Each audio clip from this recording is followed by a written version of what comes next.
12 वर्षीय कौसर अंसारी गुमशुदा है। वो वहां जोधपुर में अशफाक और फरजाना करीमी के 3 साल के बेटे की आया का काम कर रही थी। अशफाक का कहना है कि उसने 3 जून की रात को उसे रियाजपुर गुजरात जाने वाली बस में बिठा दिया था। वो ये भी कहता है कि 4 जून की सुबह कौसर के पिता बशीर से फोन पर बात हुई थी और बशीर ने उससे कहा था कि उसने कौसर को बस स्टैंड से पिकअप कर लिया है और वो सही सलामत घर आ गई है ईद मनाने के लिए। पर बशीर का कहना है कि अशफाक झूठ बोल रहा है। वो कहता है कि कौसर रियाजपुर पहुंची ही नहीं है। वहीं करीमी परिवार पर आरोप लगता है कि उन्होंने बशीर की बेटी के साथ कुछ कर दिया है। अशफाक प्रत्यारोप लगाता है कि कौसर के गायब होने के पीछे बशीर का ही हाथ है। जिस बस में अशफाक ने कौसर को बिठाया था उसका कंडक्टर सूर्या और ड्राइवर कपिल ये स्टेटमेंट देते हैं कि उन्होंने अशफाक को देखा था कौसर को बस में बिठाते हुए। सूर्या ये भी कहता है कि रियाजपुर बस स्टॉप पर बशीर कौसर को अपने साथ ले गया था। कॉन्ट्रैक्टर लतीफ जो बशीर के गांव का है स्टेटमेंट देता है कि अशफाक और उसकी बीवी झूठ नहीं बोल सकते। बशीर आरोपों और संदेह की गिरफ्त में है। क्या उसने वाकई में कौसर के साथ कुछ किया है? बेटी के गुमशुदा होने पर यास्मीन की हालत खस्ता है। वो रियाजपुर के मौलवी की मदद से जोधपुर के एक एनजीओ की मदद लेती है। एनजीओ की अध्यक्ष कल्पना पांडे अपने कॉन्टैक्ट्स के जरिए कौसर की मिसिंग फाइल फिर से खुलवाती है और अब क्राइम ब्रांच कौसर की खोज में लग जाती है। अब इतना तो साफ है कि इस केस में कोई तो है जो कौसर के बारे में झूठ बोल रहा है। ये शख्स कौन है? कौसर को काम पर रखने वाला अशफाक करीमी या फिर उसका अपना पिता बशीर अंसारी? अब आगे ये मसला उठाकर बशीर तुमने खुद अपने पैरों के ऊपर कुल्हाड़ी मारी। भुगतो अब। लतीफ भाई, अगर आपको लगता है इन सब में मैं शामिल हूं तो आपको इतनी फिक्र क्यों हो रही है? इस केस में एक बात काफी स्पष्ट थी कि कौसर के साथ कुछ गलत हुआ था। ये 12 साल की बच्ची कहां थी और किस हाल में थी, ये एक बड़ा परेशान करने वाला सवाल था।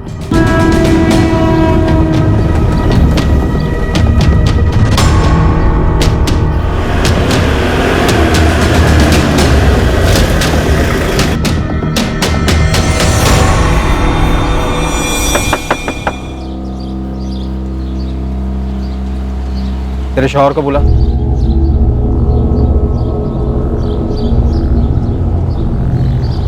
तेरे लिए जोधपुर क्राइम ब्रांच आई है।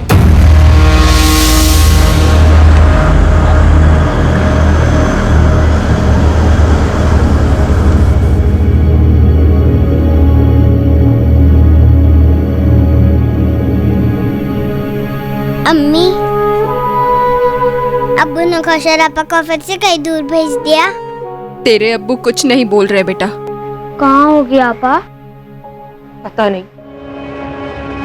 लतीफ, तुम जोधपुर के अशफाक भाई को अच्छी तरह जानते हो। खुदा के लिए सच सच बताओ, क्या उन्होंने कौसर को वाकई यहाँ रियाजपुर भेजा था? दावे के साथ तो नहीं कह सकता हूँ, पर बहुत ही शरीफ लोग हैं वो। मुझे लगता है बशीर कुछ छुपाने के लिए उन पर झूठे इल्जाम लगा रहा है। क्या छुपाने के लिए? यास्मीन वैसे भी खुश नहीं थी कौसर को जोधपुर भेजकर, इसलिए मुझे लगता है बशीर ने उसे कहीं और काम पर लगा दिया।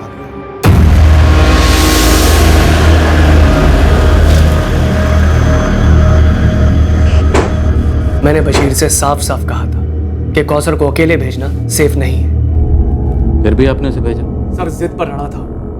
मैंने उसे ये तक कहा कि ईद के 2-4 दिन के बाद या तो मैं या तो कासिम खुद आकर कौसर को रियाजपुर छोड़ जाएंगे।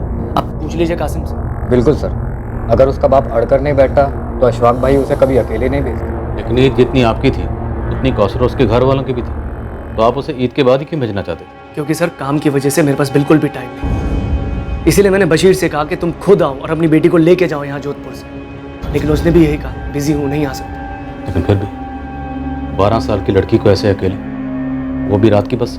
सर ये बशीर मेरी जान खा रहा था कौसर को भेजने के लिए, इसीलिए मेरे पास कोई चॉइस नहीं थी। मैंने ईदी के तौर पर उसे काफ़ी सारे तोहफों के साथ बस में बिठाया था। मैंने कंडक्टर से भी कहा था कि इसका ध्यान रखना। अब आप बताइए मैं और क्या करता?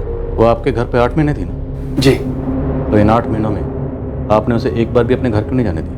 क्योंकि सर उसने कभी भी छुट्टी नहीं मांगी, बहुत खुश थी हमारे साथ। मेरा बेटा राशिद अभी भी मुझसे पूछता कि कौसर आपा कहाँ चली गई। सर सच बताऊं तो मुझे कभी भी भनक भी नहीं लगी कि बशीर ऐसा नहीं। मुश्ताक, तुम्हारी टिकट की रिसीट पे पैसेंजर का नाम और नंबर क्यों नहीं है? मैडम छोटी सी ट्रेवल एजेंसी है, सस्ते टिकट है। हमारे ज़्यादातर पैसेंजर वो मजदूर टाइप होते हैं। मतलब अब कहाँ सबके नाम, नंबर और एड्रेस नोट करता रहूँगा। अगर नोट किया होता तो आज कौसर को ढूंढने में हमें काफी मदद मिल गई होती। बेटा मुझे थोड़ी ना पता था कि ऐसा कुछ होने वाला है। मेरे बस ड्राइवर और कंडक्टर भी पहले वाले पुलिस से बोले थे कि उन्होंने लड़की को ठीक ठाक रियाजपुर उतार दिया था और बस स्टॉप पे लड़के का बाप भी उसको लेने आया था। बेटा इससे ज़्यादा हम क्या कर सकते हैं? साहब 2 दिन में ईद थी, अगर वो रियाजपुर में थी तो किसी ना किसी ने तो पक्का देखा होगा उसे। अगर वो रियाजपुर उतरी थी तो हो सकता है रियाजपुर बस स्टैंड से उसका पिता बशीर उसे अपने साथ कहीं लेकर गया, टैक्सी से, रिक्शा से या फिर पैदल। अब्बू अरे चलो कौसर, बाय। अम्मी और फरीद कैसे हैं अब्बू? तुमसे मिलने के लिए इंतजार कर रहे हैं। जल्दी घर चलते हैं, मैं फरीद के लिए बहुत सारी अच्छी अच्छी चीजें लाई हूँ। तुमने हम लोगों के लिए बहुत कुछ किया है बेटा। अब्बू जल्दी घर चलते हैं ना। अरे पहले कहीं और चलना है, फिर घर। कहाँ अब्बू? चलो तो सही, आओ। कहाँ? आओ ना।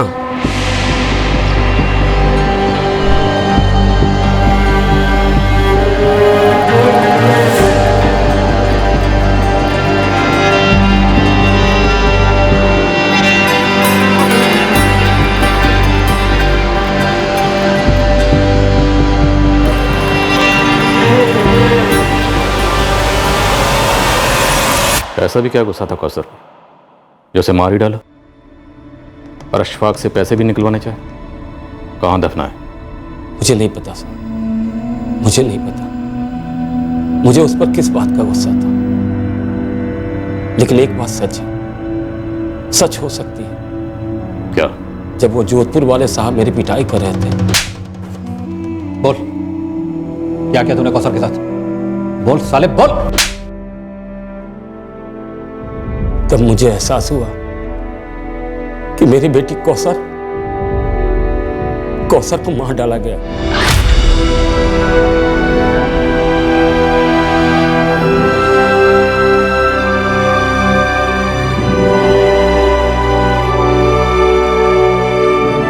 ये अशफाक कातिल है मेरी बेटी का साहब, मार डाला मेरी पुंसी बच्ची को। इसलिए तो अशफाक से पैसे मांग रहा था, बता और मुआवजा। इस कौसर को काम पर रखकर ना बहुत बड़ी गलती कर दी है सर। सर आप इस बशीर को आड़े हाथों लीजिए, बहुत बड़ा गेम खेल रहा है। कैसा गेम?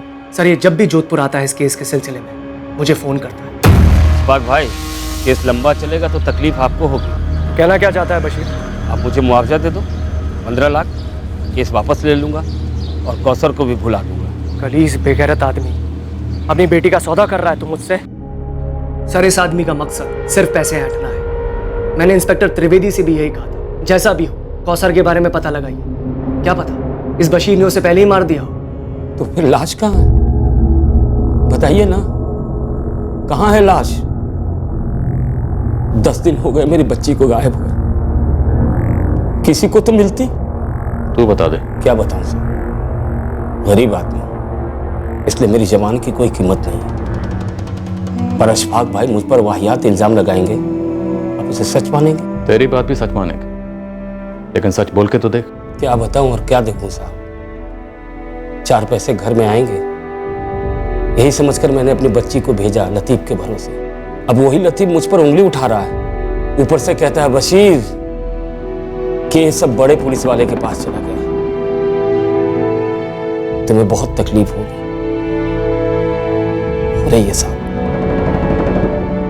हो रही है, क्योंकि सारी दुनिया समझती है कि मैंने अपनी कौसर के साथ कुछ कर दिया।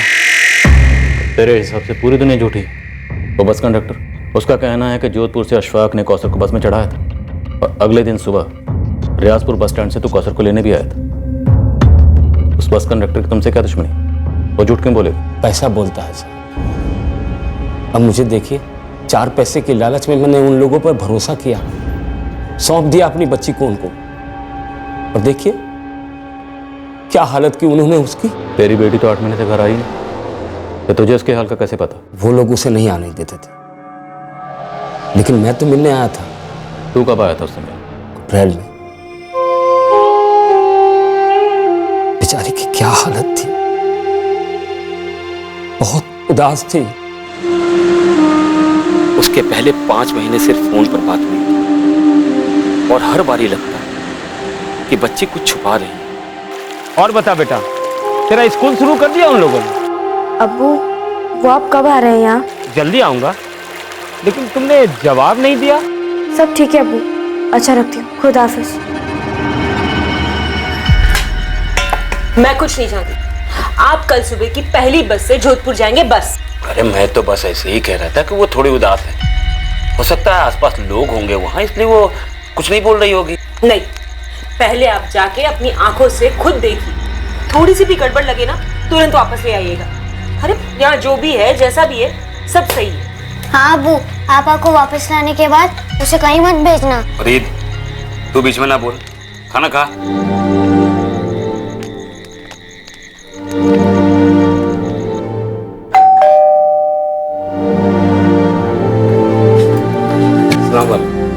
अरे बशीर, एकदम अचानक से? जी बस रहा नहीं गया, बुलाइए ना कौसर को। रुको बुला।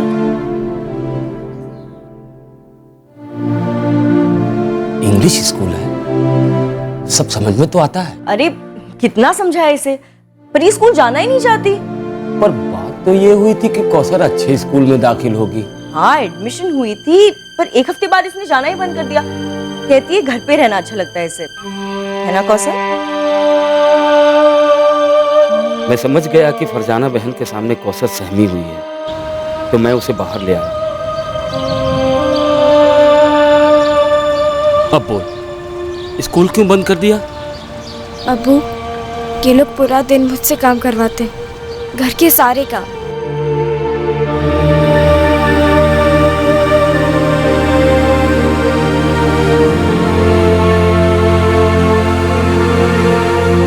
कौसर क्या कर रही है? जल्दी कर, राशिद उठने वाला, से घुमाने ले जाना है। फरजाना बहन मुझसे नहीं होता। तो थप्पड़ खाएगी ना, सब होने लगेगा। जल्दी कर। पर हाथ तो नहीं उठाया ना तुझ पे? 20 बार बोला है, अच्छी तरह से समझाया है। मशीन में एक बार में 10,000 कपड़े नहीं डालते, मशीन बाहर नहीं ले पाएगी, खराब हो जाएगी। समझ नहीं आती बात? मैं भी इतना काम नहीं कर सकती, थक जाती हूँ। अच्छा, उल्टा जवाब देने से और बहाने बनाने से जुबान नहीं थकती तेरी? और स्कूल में एडमिशन हुई ही नहीं अब्बू, मैंने पूछा भी था। स्कूल? अब्बू ने मुझे कहा था कि आप यहाँ मुझे स्कूल भेजेंगे। अच्छा, और तेरे अब्बू ने तुझे ये नहीं कहा कि काम चोरी ना करे? मुझे कहा गया था कि सिर्फ राशिद का काम करना होगा, पर आप तो घर के सारे काम करवाती। तो अपने घर में भी सारे काम करा करती थी ना तू। वो घर है, अलग है। अच्छा, तो ये क्या है? हाँ देखा कैसे जबान लड़ाती है, एकदम बदतमीज है ये। अशफाक भाई, मुझे अब बाकी के काम नहीं करने, मुझे स्कूल जाना है। देख, तू जो काम कर रही है ना, उसके बहुत तगड़े पैसे दे रहा हूँ तेरे बाप को। तो फिर बोला क्यों नहीं कि घर के सारे काम करवाएंगे? क्यों बोला स्कूल भेजेंगे? अशफाक भाई, मुझे आज ही से स्कूल जाना है। हुक्म चलाएगी हम पर? तुम तो सारा दिन घर पे होते नहीं हो, इसी तरह से नखरे करती रहती है। एक नंबर की आलसी कामचोर है, सारा दिन आराम करना है, ऐश करना है इसे। और स्कूल जाने का ना सिर्फ ये बहाना करिए ताकि इसे घर के काम ना करने पड़े। सुधर जा, अच्छे से काम कर, बहुत अच्छे से रख रहे हैं तुझे। और आइंदा स्कूल जाने की ना बात मत करना मेरे साथ, समझ आया?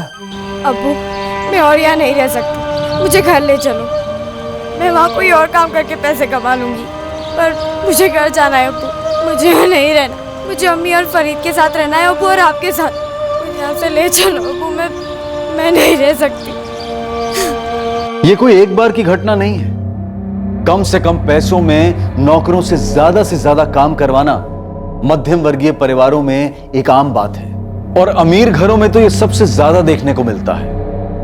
कुछ अजीब सी धारणाएं सुनने को मिलती हैं, जैसे कि ये लोग तो कोई भी काम कर लेते हैं, इन्हें तो आदत होती है काम करने की, थोड़े में भी बहुत खुश हो जाते हैं ये लोग, वगैरह वगैरह। अक्सर मालिकों को लगता है कि वो नौकरों को खाना, कपड़े और सोने की जगह देकर कोई बहुत बड़ी दिलदारी का काम करते हैं। बड़े गर्व के साथ खुद नौकरों और दुनिया वालों को इस बात का एहसास दिलाया जाता है कि देखो कितने दिलदार हैं हम। पर इंसान की गरिमा का क्या, उसके हक का क्या? नौकर विरोध में चूं भी करे तो उस पर बदतमीजी, काम चोरी, यहां तक कि चोरी के भी इल्जाम लगते हैं। जी नहीं, हम ये सब बढ़ा चढ़ाकर नहीं कह रहे हैं, आंकड़े यही हकीकत बयां करते हैं। और यहां इस केस में इस अमानवीय बर्ताव से पीड़ित कौसर सिर्फ 12 साल की थी। क्या वो अपने साथ हो रहे जुल्म के बारे में झूठ बोल रही थी? मुझे उस दिन मेरी बच्ची को वापस ले आना चाहिए था। तो क्यों नहीं ले गए?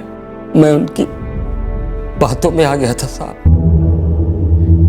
देखो बशीर भाई, छोटी है, घर की याद आती होगी, इसलिए मैं बुरा नहीं मान रही हूँ कि वो इस तरह से झूठ बोल रही है। होता है, कोई बात नहीं। बशीर लो, हमें देखो, इस घर को देखो, क्या लगता है तुम्हें इस घर में जल्लाद रहते हैं, एक छोटी सी बच्ची को मारेंगे? और बशीर भाई, वॉशिंग मशीन में एक दो बार कपड़े डालना निकालना काम थोड़ी होता है। मेरी अपनी बेटी होती तो उससे भी करवाती ना। पर बच्ची कह रही थी कि आपके यहाँ और कोई नौकरानी नहीं है। मिलती नहीं है ना बशीर भाई, तभी तो सारे काम मुझे करने पड़ते हैं। इसलिए तो कौसर को रखा है राशिद के लिए। बशीर, हम तुम्हारी बच्ची को अपनी बच्ची की तरह ही रख रहे हैं। अब रही बात स्कूल जाने की, तुम्हारी बच्ची मानती नहीं है, बहाने बनाती रहती है।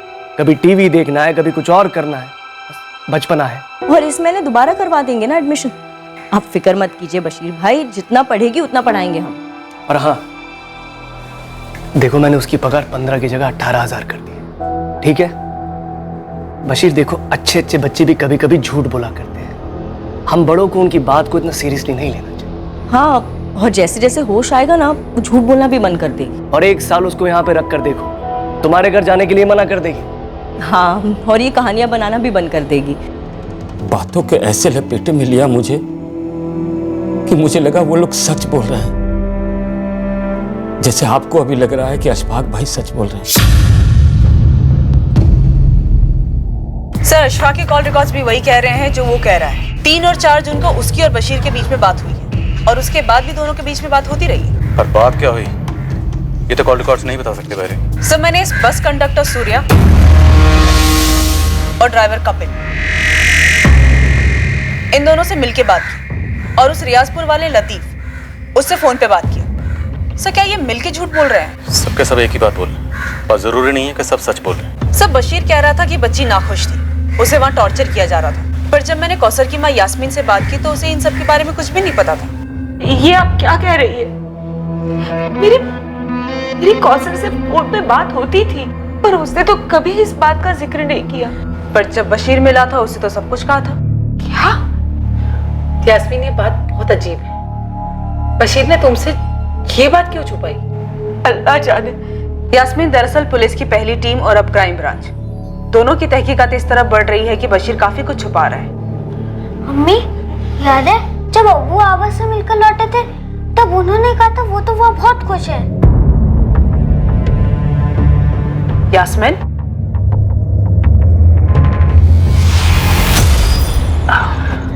कौसर काफी खुश है वहाँ, और वो लोग भी उससे काफी खुश हैं। और स्कूल सब बढ़िया चल रहा है। गए तो ले ही आते ना। अरे पगले, सिर्फ मिलने गया था, ऐसे कैसे काम के बीच में ले आता? कुछ ही दिनों के लिए ले आते। तरस गई हूँ उसे देखने। मैं भी। थोड़ा इंतजार करो, ईद हमारे साथ ही मनाएगी कौसर। यास्मीन, हमारे पास इस बात का सबूत है कि अशफाक करीमी ने 3 जून को कौसर को बस में बिठाया था। वो रियाजपुर पहुंची भी थी, और बशीर उसे वहां लेने भी गया था। ऐसा कैसे हो सकता है? अब्बू इतना झूठ नहीं बोल सकते। तो फिर कितना झूठ बोल सकते हैं बेटा, बताओ। यास्मीन, तुम्हें कभी ऐसा नहीं लगा कि बशीर तुमसे काफी कुछ छुपा रहा है? नो, मुझे नहीं लगता बशीर झूठ बोल रहा है।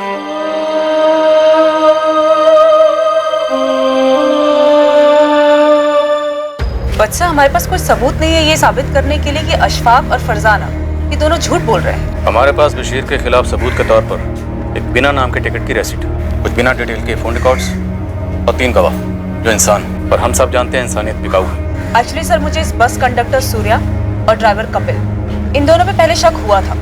इस बस का लास्ट स्टॉपेज है अहमदाबाद।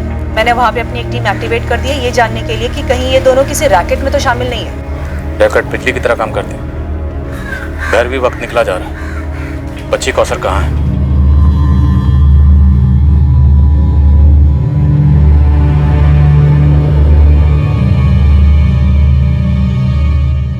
बच्ची की शिकायतों के बावजूद फरजाना और अशफाक ने बशीर को मना लिया होगा, और अपनी मजबूरी के चलते बशीर ने भी खुद को समझा लिया होगा कि सच बोल रही, और उसकी बेटी कौसर बढ़ा चढ़ा के बात कर रही है। जैसे अमीरी घमंड को जन्म देती है, वैसे ही गरीबी सेल्फ डाउट का दलदल है। I am sorry sir, but आप इस केस को अमीरी और गरीबी के चश्मे से देख रहे हैं। जो शायद इस केस की हकीकत ना हो। हकीकत एक ही है, पैसा। पैसे से बड़ी कोई रियलिटी नहीं। पैसा कुछ अमीरों को एक फीलिंग देता कि कुछ भी खरीद सकते, सच्चाई को भी। और गरीबी इंसान को इतना मजबूर कर देती है कि एक छोटी बच्ची बुरी तरह से एक्सप्लॉइट हो रही, फिर भी उसे घर वापस नहीं ले जाएगा। अगर अप्रैल में उसे वापस भेज देते ना तो बेकार की टेंशन नहीं होती। तुमने अगर राशिद का ध्यान ठीक से रखा होता ना तो वो लड़की इस घर में होती ही नहीं। वाह, तुमने तो बहुत हेल्प की ना मेरी, सारे कामों में बहुत हाथ बटाया तुमने। मेरे पास कोई और काम तो है नहीं, पैसे तो पेड़ पे उगते हैं ना। अशफाक, बच्चे संभालना कोई बच्चों का खेल नहीं है। एक दिन बच्चे का काम और घर का काम करके देखो, फिर बात करना। और वैसे भी अब तक तुम नई नौकरानी अरेंज नहीं कर पाए हो और बात कर रहे हो इतनी। अरे नौकर नौकरानी टिकेंगे कैसे? हमारे घर में हालत देखी क्या करके रखती हो, मशीन की तरह रखती हो उनको, पूरा निचोड़ देती हो। इस झमेले में फंसे ना हम, सिर्फ तुम्हारी वजह से फंसे। सिर्फ मेरी वजह से? हाँ, तुम्हारी वजह से। तुम्हारी वजह से बशीर हमारा खून पी रहा है। और एक ये तुम्हारा निकम्मा भाई, एक काम ठीक से नहीं होता इससे। हाँ, अब तो तुम इस पर इल्जाम लगाओगे, खुद को बचाओगे ना? हाँ कासिम बोल। अशफाक भाई, ये नई पुलिस टीम लियाकत और शमशेर को उठा के ले गई है पूछताछ के लिए। उन्हें क्यों? मैं क्या जानूं अशफाक भाई, लेकिन कुछ ज्यादा ही फुदक रही है ये नई टीम। तो वो दोनों अभी कस्टडी में है? हाँ, ये गफूर आया है, उसने बताया कि उनको उठा के ले गए। क्या हुआ? अरे होना क्या है, बैंड बज रहा है हमारा।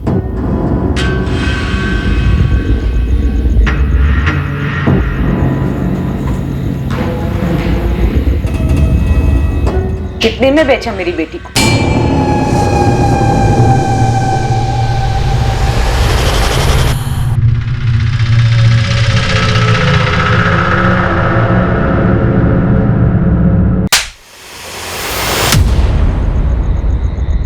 अब्बू पर हाथ उठाएगा? अब्बू पर? आपा को घर क्यों नहीं आए? क्यों? तेरे लिए और तेरे लिए, खुद कौसर के लिए। हम लोग एक जहन्नुम से निकले थे। अगर कौसर को घर ले आता ना तो हम फिर से वहीं लौटते। समझे तुम दोनों? बिना कौसर के ये घर आपको जन्नत लग रहा है? पैसे तो आ गए पर कौसर तो चली गई ना। पता नहीं किस तकलीफ में होगी मेरी बच्ची। वो तकलीफ में नहीं थी, यहाँ शहजादी बनकर रहती थी। हम लोगों को कुछ तकलीफ नहीं है। पहले वो लोग मुझ पर इल्जाम लगा रहे थे कि मैंने कौसर के साथ कुछ कर दिया है, जो कि सरासर झूठ है। और अब उसी झूठ को तुम लोग सच तो ये है कि कौसर को उन्होंने भेजा ही नहीं। मुझे पता नहीं कि वो इस वक्त कहां है। मैं तो खुद चाहता था कि वो ईद पर घर आए। मैंने तो एक अच्छी नौकरी समझकर वहां रखा था उसे, और पता नहीं उन लोगों ने क्या कर डाला उसके साथ। पैसे वाले कुछ भी कर सकते हैं, कुछ भी। मैडम, हम कैसे बता सकते हैं अशफाक भाई घर में क्या चलता है? हम तो उनके यूनिट के कारीगर हैं। मैं तो कभी उनके घर तक नहीं गया हूँ। अशफाक करीमी ने हमसे बताया कि कौसर को उसे रियाजपुर खुद ड्रॉप करने के लिए टाइम नहीं था, वो बिजी चल रहा था। तुम्हारी यूनिट का काम कहाँ चल रहा था? उसके वर्कर्स को उठा और पूछो कि ऐसा भी बिजी काम कहाँ चल रहा था, जिसकी वजह से उसने 12 साल की बच्ची को अकेले बस में भेज दिया, वो भी रात की बस से। सर, आप सिर्फ अशफाक पे इतना गहरा शक कर रहे हैं? हाँ भैरवी, क्योंकि मुझे गहरा शक है कि कौसर उस रात बस में नहीं थी। सर, हो सकता है अशफाक ने बस में बिठा दिया हो और रास्ते में उसके साथ कुछ हो गया हो। वो महज 12 साल की थी, गरीब घर से थी, लेकिन वो खुश नहीं थी। उसने साफ साफ लफ्जों में अपने पिता से अशफाक करीमी के परिवार की शिकायत की थी। अगर उसके साथ बस में कुछ हुआ होता तो वो चिल्लाती, झगड़ा करती, आसपास के पैसेंजर्स अलर्ट होते। नहीं भैरवी, मैं बता रहा हूँ, कौसर उस रात बस में नहीं थी। तो बताओ शमशेर, लियाकत, काम कहाँ चल रहा था? मैडम, सारा काम तो 3 जून तक पूरा हो चुका था। हम सबको ईद की छुट्टियां चाहिए थी। हाँ, तो 3 जून तक काम चल कहाँ रहा था? 20 मई से 3 जून तक हमारी पूरी यूनिट बाड़मेर में थी। एक गार्डन में मार्बल फिटिंग का काम चल रहा था।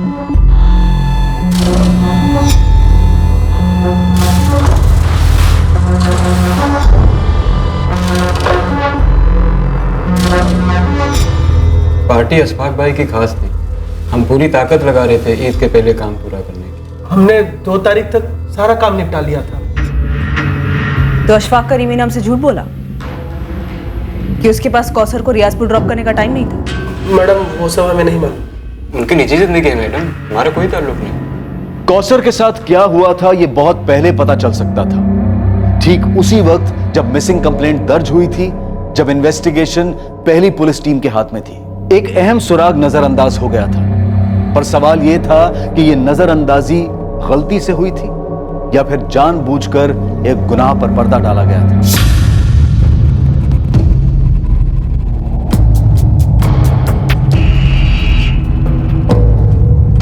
Good afternoon sir. Good afternoon sir, हमने तरीके से इन्वेस्टिगेशन की और इस नतीजे पर पहुंचे कि बशीर इन्वॉल्व है। फिर पता नहीं आप कौन से कवरअप की बात कर रहे हैं। लॉजिक, अगर एक बाप अपनी बेटी के साथ कुछ गलत कर देता है तो इतना शोर क्यों मचाएगा? सर, उसी लॉजिक से मैं आपसे पूछता हूँ, जब एक बेटी अपने बाप से साफ साफ कहती है कि उसे घर वापस ले जाओ, ये लोग उसकी जान ले रहे हैं, तो उसे वापस क्यों नहीं ले जाता? मजबूरी, गरीबी, हमारे देश में नहीं तो नहीं। सर, आप उस लालची बशीर के आंसुओं पर जा रहे हैं। सबूतों का क्या, गवाहों का क्या, बस के कर्मचारी, उसी के गांव का लतीफ, मतलब सभी ने बशीर के खिलाफ स्टेटमेंट दिया। स्टेटमेंट होता है त्रिवेदी, सच कब से होने लगा? ये बस टिकट की कॉपी जब तुम्हारे सामने बतौर सबूत पेश की गई, तुम्हें इसमें कोई खोट नजर नहीं है? टिकट की कॉपी भी लाओ। इस फोटो कॉपी को देखकर तुम्हारे दिमाग में कोई डाउट नहीं है?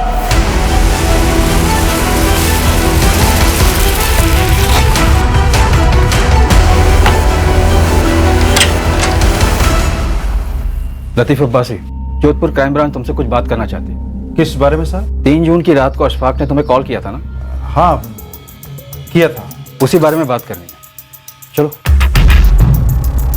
अरे मालिक, मुझे क्यों घसीट रहे हैं सब में? जो सच था वो तो मैंने बता दिया ना आप सबको। अरे सब ये सब क्या हो रहा है? मैंने सच ही बोला था आप लोगों को, जैसा हुआ था वैसा ही बोला था साहब। मुझे कुछ भी नहीं पता उस लड़की के साथ क्या हुआ साहब। मैं सच बोल रहा हूँ साहब। ये सर मेरा ट्रैवल का काम है। मैं टिकट काट कर लोगों को बस में बिठाकर आगे भेजता हूँ बस। लेकिन लड़की बस में बैठी ही नहीं।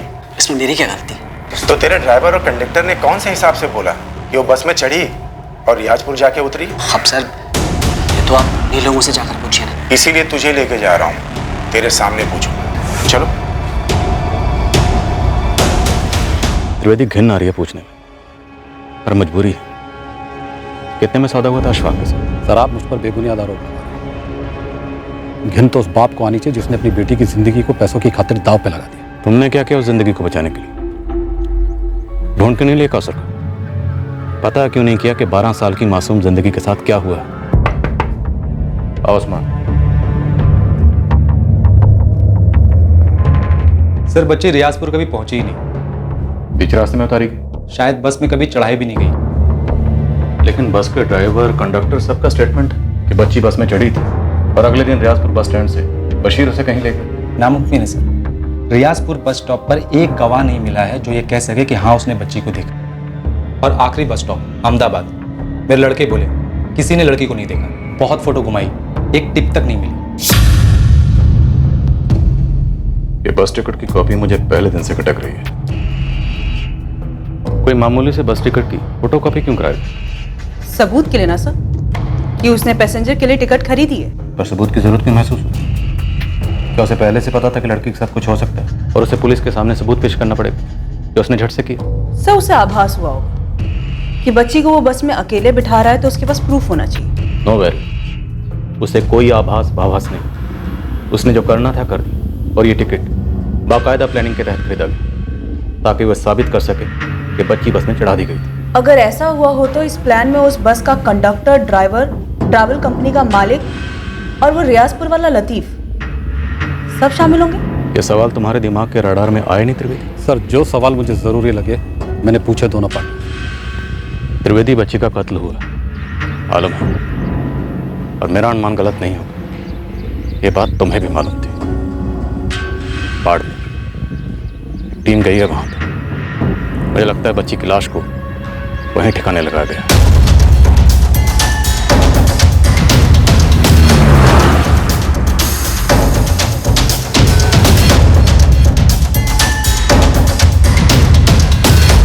शमशेर, लियाकत, हमें लगता है कि तुम दोनों जानते थे कि लड़की मारी गई थी। क्या उसे यहां से कहीं ले जाया गया था? तुम दोनों की खामोशी काफी कुछ खुसर फुसर कर रही है। इस खामोशी को फोड़कर चीख चीख कर चिल्लाना आता है मुझे। सुनोगे अपनी आवाज?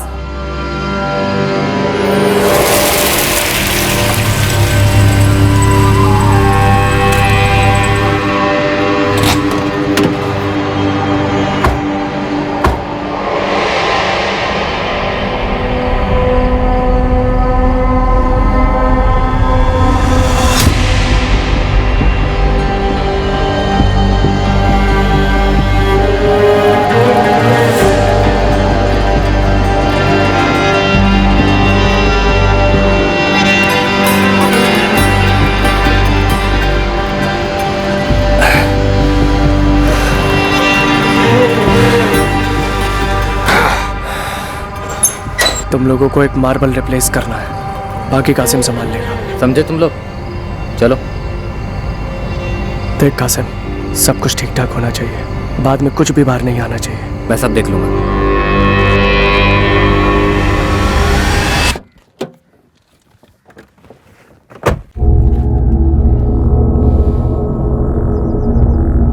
लड़की वापस नहीं आने वाली, मारी जा चुकी। जो मारे जाते हैं वो खुद के लिए इंसाफ की गुहार नहीं लगा सकते।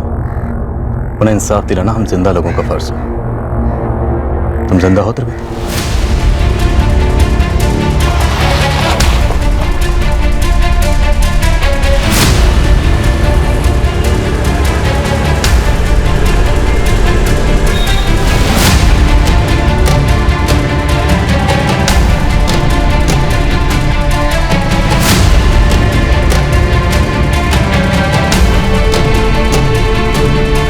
कौन है आप लोग? Crime branch Jodhpur. बता शमशेर, कहाँ है कौसर?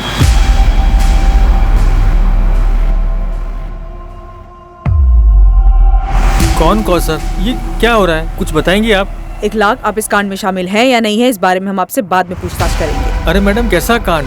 आप कुछ बताएंगी? आपके गार्डन में जो मार्बल बिछा है उसके नीचे एक लाश गड़ी है, उसे लेने आए हम।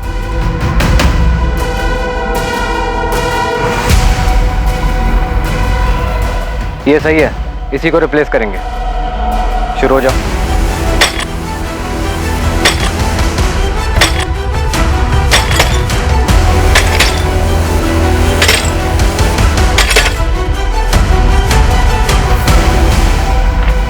मैडम, मैं और मेरी बीवी तो उस वक्त घर पर ही नहीं थे जब ये सब कुछ हुआ। मैंने तो सिर्फ अपने दोस्त अशफाक को ये काम दिया था, इसके आगे हमें कुछ भी नहीं मालूम। इखलाक, वो सब हम मालूम कर लेंगे। वैसे मैडम, ये लाश मतलब कौन है, किसकी है? तुम्हारे दोस्त अशफाक के घर में काम करने वाली एक नौकरानी थी, 12 साल की बच्ची। आराम से, संभाल के। हाँ, ये लोग कुछ बोल क्यों नहीं रहे? बोलेंगे, अभी बैठने को कहा। अरे पर हमारे कौसर। यास्मीन, क्या? अरे बताइए ना, बात क्या है?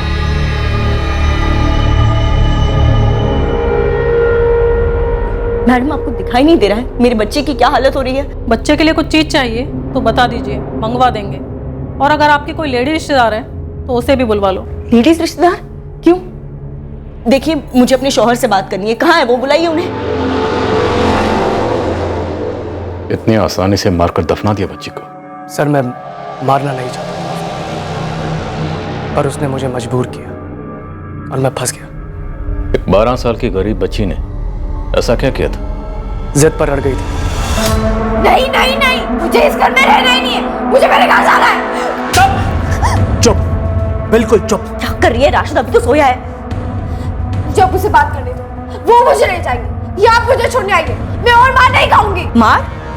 मारा किसने? एक दो बार, एक दो लाफे को मार कहती है, घर पे नहीं पड़ी क्या कभी? नहीं पड़े, इसलिए मुझे घर जाना है। तो एक काम कर, ईद तक यहीं पे रुक, उसके बाद भेज देंगे तुझे।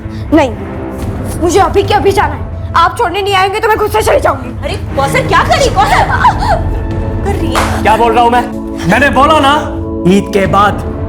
देख, बखेड़ा मत खड़ा कर, चुपचाप अंदर जा और सो जा। मुझे नींद नहीं आती और मुझे चुपचाप भी नहीं रहना। मुझे इस घर में कोई काम ही नहीं करना, ना राशिद का ना घर का। मुझे इस घर में रहना ही नहीं है। मुझे अभी क्या मेरे घर जाना है। बाई, इतनी अकड़ है इस लड़की में। देख, तू इस घर से तो तभी जाएगी जब मैं तुझे भेजूं। नहीं, मैं अभी क्या भी जाऊंगी।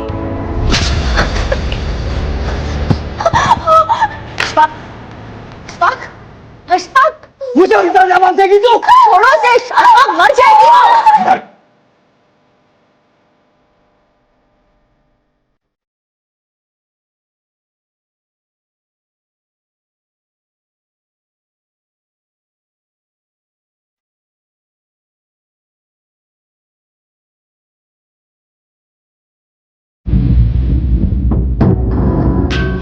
अशफाक, ये क्या हो गया इसे?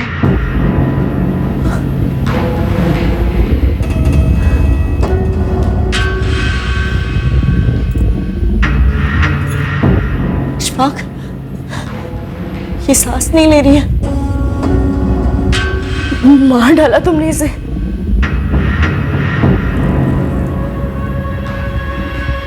ये भी खत्म और तेरी सारी शिकायतें भी खत्म। यहाँ भी मैं जिम्मेदार हूँ। हाँ, मैंने कहा था मार डालो इसे। तो और क्या करता मैं? तुम्हें मार देता या मैं खुद को मार डालता? जिस तरह हमारी मार्बल की फैक्ट्री में इलेक्ट्रिक कटर की आवाज होती है ना, मेरे घर में रोज वैसी आवाजें होती थी। एक तरफ फरजाना की बकवास हुई, दूसरी तरफ इस कौसर का रोना धोना। बस उस रात दिमाग घूम गया मेरा। सर उस रात तो मैं वहाँ था भी नहीं। अशफाक भाई ने फ़ोन किया, बोले ऐसा ऐसा हुआ है, अब क्या करें? देखिए राजपूत साहब, मैं आपके साथ मोलभाव नहीं करूंगा। आप जो रकम बोलेंगे उस पर डन करूंगा। कैश चाहिए, ज्वेलरी चाहिए, जो चाहिए बताइए।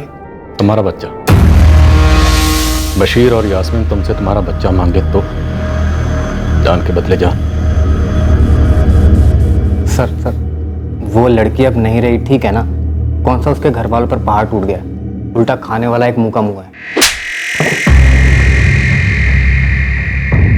तुम दोनों भी नहीं रहोगे ना, तो तुम्हारे घर वालों पर भी कोई पहाड़ नहीं टूटेगा, बल्कि इस धरती का बोझ कुछ कम होगा।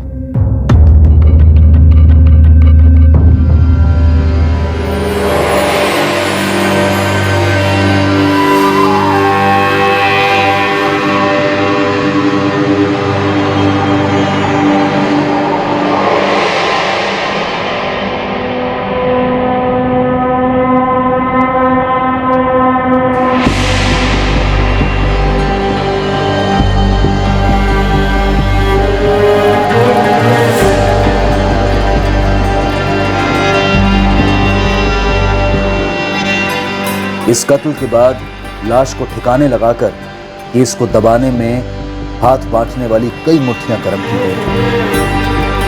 भरपूर पैसा खर्च किया गया था इस झूठी कहानी को रचने में कि कौसर जिंदा थी और घर भेजी गई थी। आना नहीं चाहिए किसी को, लेकिन अगर पुलिस आई पूछने तो तुम दोनों को मालूम है क्या बोलना और उस पर अड़े रहना। सब सेट है भाई, लेकिन एक बात है जो मुझे अभी सूझी। क्या? वो रियाजपुर वाला लतीफ अब्बासी। तुम्हें बोलना कि तुमने रियाजपुर में कौसर को देखा था बशीर के साथ। सवाल ही नहीं उठता अशफाक भाई, ये तो बहुत बड़ा झूठ हुआ, बुरा फंसूंगा। कैसे? मियां, ईद का टाइम है, अगर मैं ये कहूं कि मैंने देखा है, मेरे अलावा तो और किसी ने नहीं देखा होगा। लेकिन हाँ, एक काम हो सकता है। क्या? जल्दी बोल। आज रात को आप मुझे फोन कीजिए और बोलिए कि आपने बच्ची को बस में बैठा दिया है। मैं पुलिस के सामने यही सब बोलूंगा। झूठ के इस दिए को जलाए रखने के लिए पैसों का भरपूर तेल पिरोया गया था। सभी एक आवाज में कह रहे थे कि कौसर जिंदा है, जबकि सब जानते थे वो मारी गई है।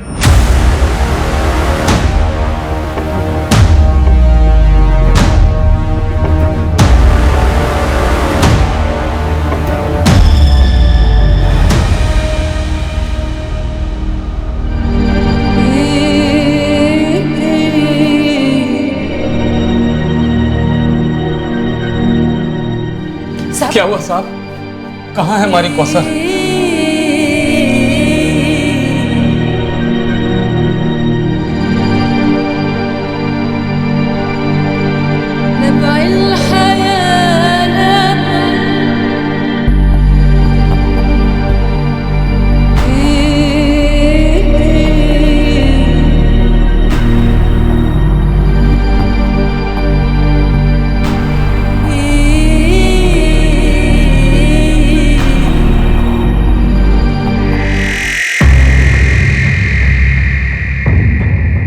माँ बाप ने आइडेंटिफाई किया सर, कौसर अंसारी ही है। चार्जशीट में एक भी लूप होल नहीं रहना चाहिए, मैक्सिमम सजा दिलानी है इन्हें। बास्टर्ड्स, कैसे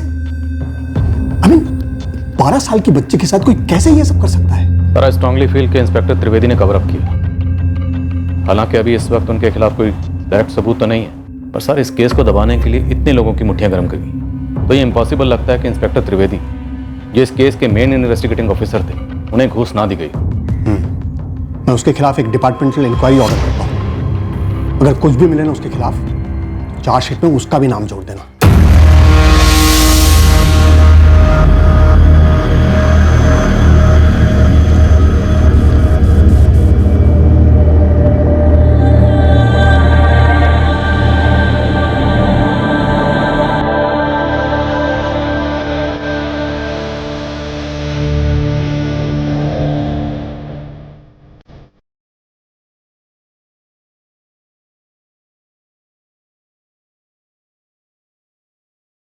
अशफाक करीमी पर कत्ल के लिए आईपीसी की धारा 302 के तहत चार्जेस लगाए गए हैं और सबूत मिटाने के लिए आईपीसी की धारा 201 के तहत भी उसे चार्ज किया गया है।